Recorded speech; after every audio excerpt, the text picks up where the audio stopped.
Gilas Pilipinas ang bagong hari sa Asian Games Basketball matapos ngang maiuwi ng Gilas Pilipinas ang gintong medalya sa katatapos lang na Asian Games dito sa China, kung saan ang kalaban ng Gilas Pilipinas na Team Jordan ay tinalo nila dito sa finals. Kaya itong Gilas Pilipinas ngayon ay nasa tuktok ng tugatog dito sa Asian Games Basketball.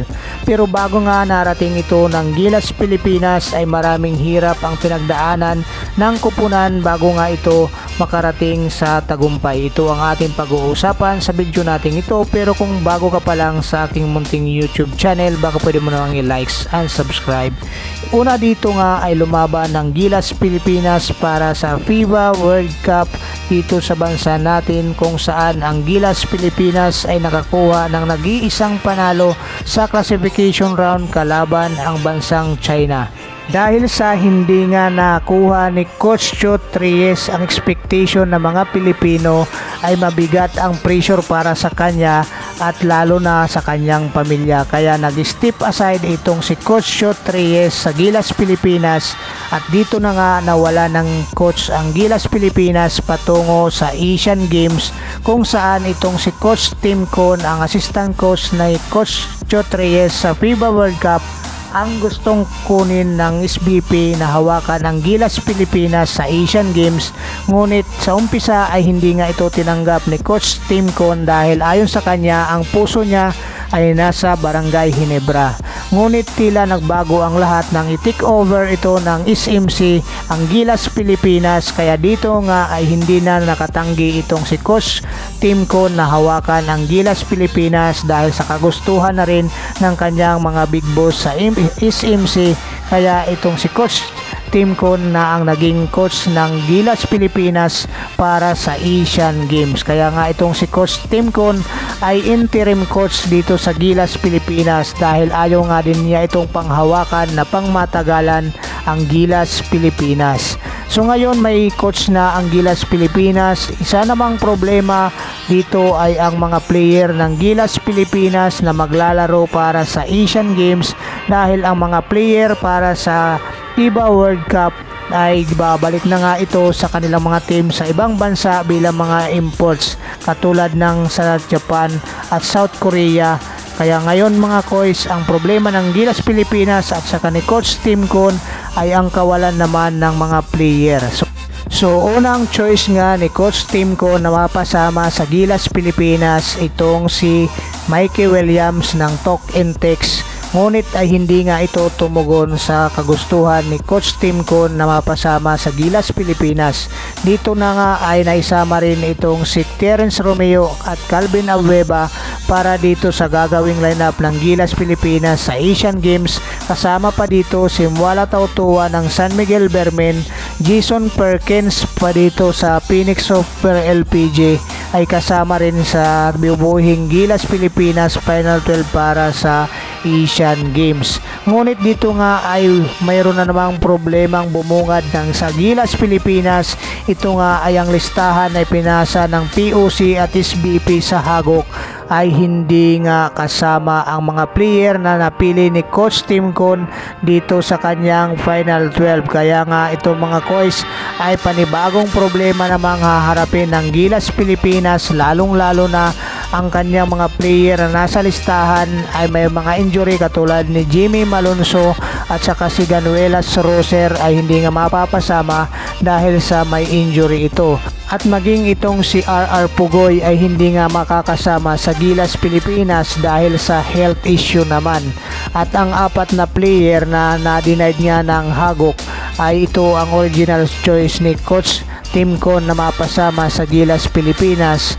Kaya lang nga ay hindi nga ito kasama sa listahan na isinumite ng POC at ng SBP dito sa Asian Organizing Committee.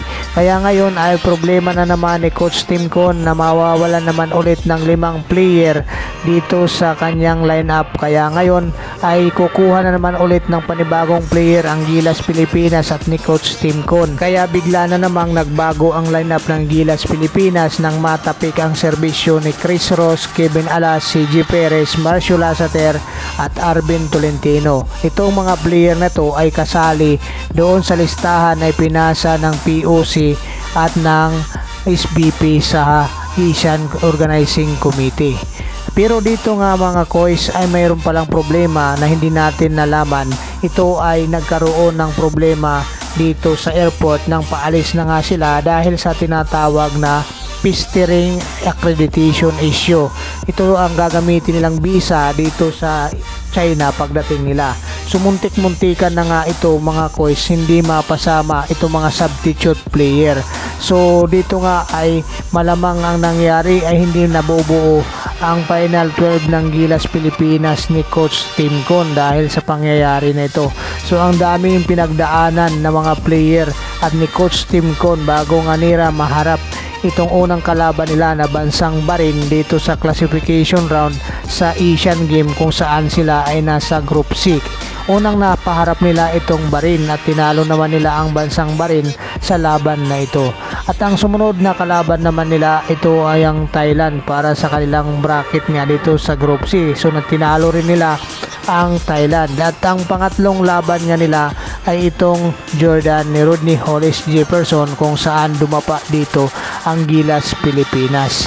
At dito nga mga koys ay napunta ang Gilas Pilipinas sa tinatawag na qualification round kung saan magkakaroon pa ng extra game ang Gilas Pilipinas kalaban ang Qatar. At dito naman ay madaling tinalo ng Gilas Pilipinas ang Qatar sa classification round. Kaya hinarap nila ang top 1 sa Group A na Iran. So ang Iran naman ay tinalo ng Gilas Pilipinas ng half shot. So maganda ang naging panalo ng Gilas Pilipinas dito sa quarterfinals kalaban ng Iran. Ang score nga dito ay 83-84. So half shot ang panalo ng Gilas Pilipinas. So pumasok ang Gilas Pilipinas sa semifinals kalaban ang host team na China kung saan itong Gilas Pilipinas ay natambakan pa nga ito ng 20 points ng China. Ngunit tila ba nagmilagro ang lahat nung baliktad ang laban at nanalo pa nga ang Gilas Pilipinas sa score na 77-76. At dito na nga ay haharap muli ang Gilas Pilipinas sa panibagong hamon. Ito nga ang kalaban ng Team Jordan kung saan nagpahayag na nga itong si Coach Tim Con bago ang laban na kung sakasakaling pagbibigyan pa ulit sila ng pagkakataong makaharap ang Team Jordan ay sa tingin niya kayang-kaya na nga talunin ito ng Gilas Pilipinas. Kaya dito nga ay nagkaharap ulit ang Gilas Pilipinas at Team Jordan sa finals para sa Asian Games kung saan ay hindi na nga ito pinaporma ng Gilas Pilipinas at ni Coach Tim Con. So dito nga mga koys ay napanood natin ang laban na sinasabi ni Coach Tim Con sa balita na gagawin nilang something special itong laban ng Gilas Pilipinas kalaban nitong Team Jordan dito sa finals. So yun nga mga koys ang nating nakitang magandang adjustment ni Coach Tim Con. Ito ay nang mabantayan nga itong si Rodney Hollis Jefferson ang naturalized player ng Team Jordan at nalimitahan nga lang ito sa 24 points mga koys. At ang kagandahan pa nito ay naibaba ng Gilas Pilipinas ang scoring ng Team Jordan, only 60 points.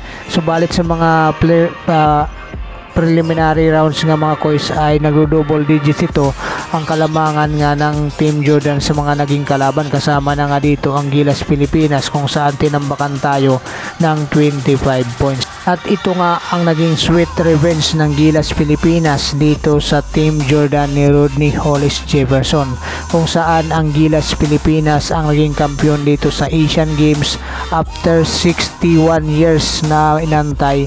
Ang Gilas Pilipinas muli ay nagkaroon ng gintong medalya dito sa Asian Games. Ngayon mga koys, ang ating Gilas Pilipinas ang naging kampiyon at nasa tuktok ng tugatog sa Asian Games Basketball. Maraming salamat mga koys. Kung mayroon ka komento, iwan nyo lang sa baba.